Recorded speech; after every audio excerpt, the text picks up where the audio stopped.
Mike Bedenbaugh with the Palmetto Trust for Historic Preservation, and we're talking about the design preservation overlay that's proposed for the Bull Street property, which is where we're at.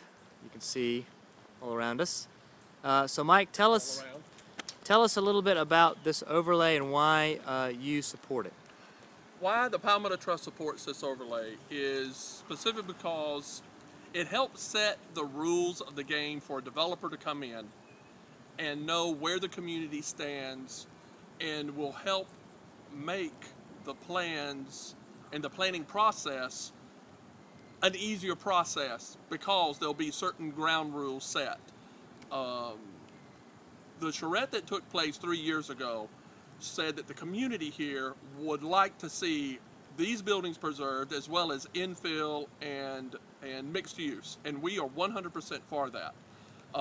What is not in place now is any protections of these buildings, any protections of the grounds, and we feel like those are absolutely necessary so that it will attract the type of developers who understand how to leverage these type of buildings and these type of historic sites, and probably be able to get quicker financing and quicker partner development. Well, tell us about this building behind you here. What is it about the Babcock building that you think needs to be preserved? Well, what it needs to be preserved in the Babcock building is the whole 240,000 square feet. We have this magnificent building here, the Second Empire building that was built in 1886.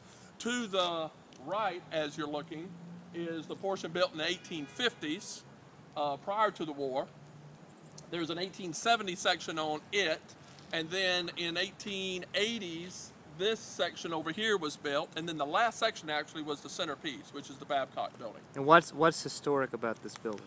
Well, it's just because this was the state asylum, and it's just an absolutely magnificent building and beautiful, and it needs to be saved, and it needs to be reused. And what would the overlay do? What the overlay would do will give the City of Columbia and the Board of Architecture, the DDRC, the opportunity to approve the plans and make sure it's in conjunction with maintaining and adaptively reusing the buildings that's listed in the plan. Okay, which is about 14 of the buildings. It does allow for infill. It does allow for new buildings inside, which is what we think is absolutely important and vital for it. So what are you trying to prevent? We're trying to prevent the loss of these buildings. There are already developers that had looked at it that had assumed that they would destroy the buildings to get them out of the way, and that's one of the things that's frustrating to us in the Palmetto Trust, is because there's a lot of developers who feel like the only way to do anything that's economically viable is to tear down old and build something new, and we feel that is absolutely untrue. Do you think the overlay would make it difficult for these developers to make money? Absolutely not. Because there certainly would be a lot of paperwork and a lot of red tape to go through. Well, that's an assumption. I don't necessarily think that's true. Any development that happens in this place will be a lot of different things that have to happen, because there is a responsibility to any developer putting money into this place to meet the criteria the community has already established and settled here.